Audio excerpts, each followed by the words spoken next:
Hola, muy buenas tardes. Mi nombre es Rubí Salas Cadenas. En este caso vamos a ver estamos viendo módulo Sociedades y Contratos Mercantiles. El reto es el número 5, es aplicación práctica de las normas a los contratos mercantiles internacionales. Mi matrícula es 20011-835. Soy licenciatura en Derecho y asesor Beatriz Soledad Sierra Espinosa. ¿Qué vamos a analizar? Bueno, vamos a analizar un caso donde vamos a resolver algunas de las preguntas que tenemos pendientes por resolver.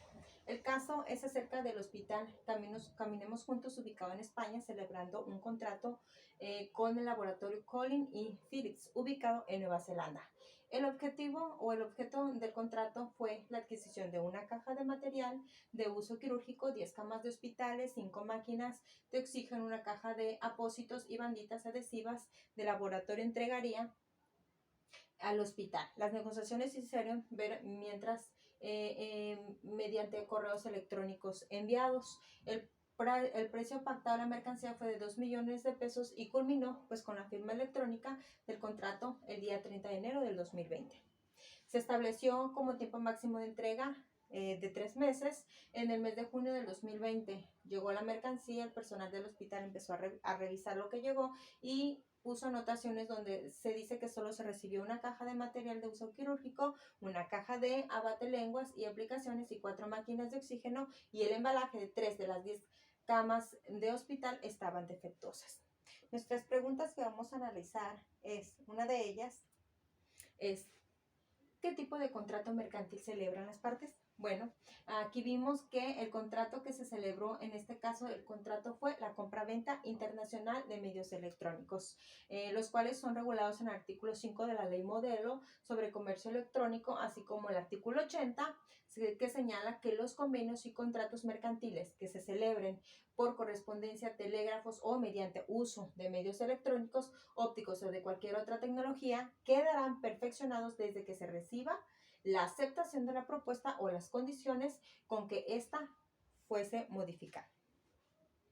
Nuestra siguiente pregunta es: ¿el contrato se puede considerar en carácter internacional y por qué?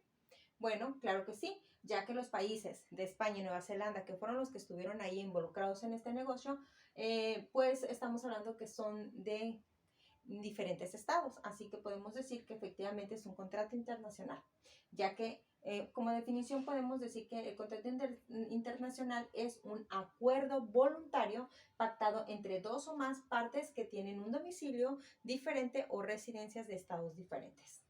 Además que son utilizadas las empresas situadas en diferentes países para comprar como vender. Nuestra siguiente pregunta es: ¿qué tipo de contrato internacional celebrado por medios electrónicos identificaste? Argumenta tu respuesta. Bueno, fue un contrato internacional por medio de la modalidad de correo electrónico. El contrato suele ser identificado con documentos en el que quedan acentuados los datos generales de los contratantes y sus derechos y obligaciones. Pero ahora, en este caso que fue un contrato electrónico, esto ya no sucede. Toda vez que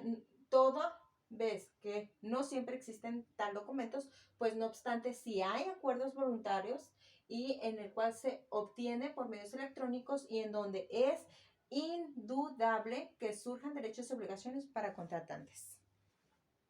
Ahora, nuestra pregunta número 4 es: ¿qué obligaciones corresponden a cada parte por la suscripción del contrato? Bueno, el exportador, que es el vendedor, se obliga a entregar determinados productos e importador comprarlos, adquirirlos en condiciones de pago, entrega, plazos y que se pacten, ¿no? Es el único contrato internacional que está sometido a una legislación supranacional, como es la Convenio de Viena en 1980 sobre los contratos de compra-venta internacional de mercancía. Además se encuentra que también en la Convención de las Naciones Unidas sobre los contratos de compra-venta internacional de mercancías, en el capítulo 2 sobre los derechos y obligaciones que le corresponden a ambas partes, sea como el vendedor y como comprador.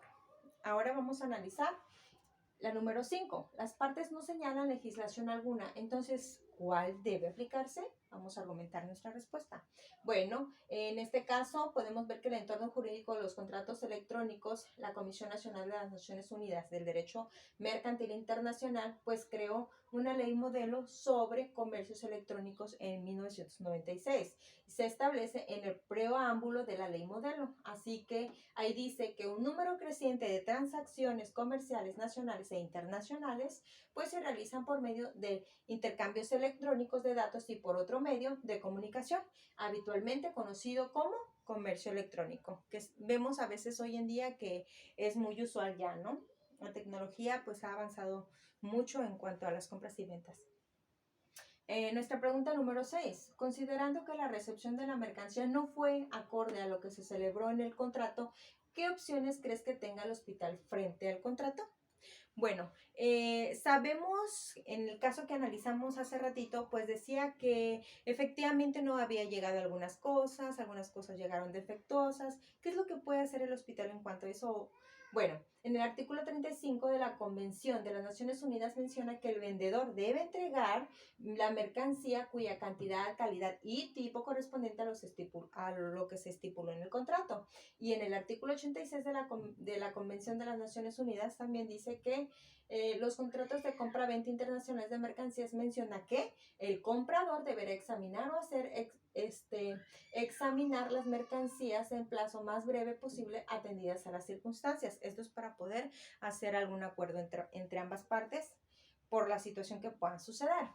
El convenio de la Haya y el reglamento de la Comisión Europea también dice que en relación con las controversias derivadas de relaciones contractuales a las que las partes no hayan establecido el derecho aplicable para resolver sus diferencias, el primero de los instrumentos internacionales nombrados dispuesto que puede presentarse una demanda ante los tribunales del Estado en el que se hubiese entregado o prestado parcial o totalmente a los bienes o servicios en asuntos relativos tanto bienes como servicios en lugares en el que se hubiese cumplido la obligación principal, parcial o total. Bueno, nuestra siguiente pregunta es, ¿crees que procede la cancelación del contrato? Argumente respuesta. En mi punto de vista y por la investigación que analicé, por supuesto que sí podemos cancelar el contrato, aunque podemos también pactar algo entre el vendedor, pero también podemos hacer opciones como te regreso la mercancía y me reembolsas, ¿no? La ley de defensa del consumidor nos dice en el artículo 34, dice que la revocación de aceptación en los previos de los artículos 32 y 33 de la presente ley, el consumidor tiene derecho a revocar la aceptación durante el plazo de 10 días, corriendo contado a partir de la fecha en el que se entrega el bien o se celebra el contrato, lo último que ocurra sin responsabilidad alguna. Así que quiere decir que por supuesto que sí podemos cancelar, pero también es importante llegar a un acuerdo, ¿no? Como conclusión, podemos decir que algunas de las cláusulas que podemos poner en nuestro contrato para que no vuelva a pasar lo que pasó en este caso, bueno, podemos decir que la edición, jurisdicción, competencia y fuero aplicable. ¿Por qué? Bueno, una cláusula que estipula los tribunales competentes en casos de litigio, ya sea los tribunales de comprador, del vendedor o del país en el que se haya llevado a cabo el suministro, ¿no? También otra de las cláusulas respecto a la legislación aplicable para el supuesto de acuerdo a la litigio, pues la inclusión de esta cláusula supone la sumisión expresa a un sistema normativo correcto al objeto de evitar futuros conflictos, que fue lo que pues en este caso pudo haber pasado, ¿no? O sucedió. Otras es la forma y condiciones de pago, saber realmente la forma en que vamos a pagar y las condiciones en que vamos a pagar. La penalización, puede haber una cláusula de penalización si no nos entregan el producto o en dado caso si nosotros no pagamos lo correspondiente. Se trata de una cláusula coactiva por la que se puede prever el daño que se ocasiona en las partes que han sufrido el incumplimiento. En este caso, pues sí, hubo un incumplimiento, ¿no? Al hospital. Y también está lo que es la fuerza e imprevistos. Es todo acontecimiento que afecta al cumplimiento del contrato y escapa del control de las partes, no pudiese solucionarse por la mera voluntad. En este caso, no sé, a lo mejor el embalaje, que llegaron 3 camas defectuosas, bueno, pues a lo mejor se pudo haber hecho mucho mejor o fue en el transcurso del camino, en el transporte, que pudo ocasionar esos daños, ¿no? Así que esas son algunas de las cláusulas que podemos poner dentro de un contrato. Muchísimas gracias. Buenas tardes.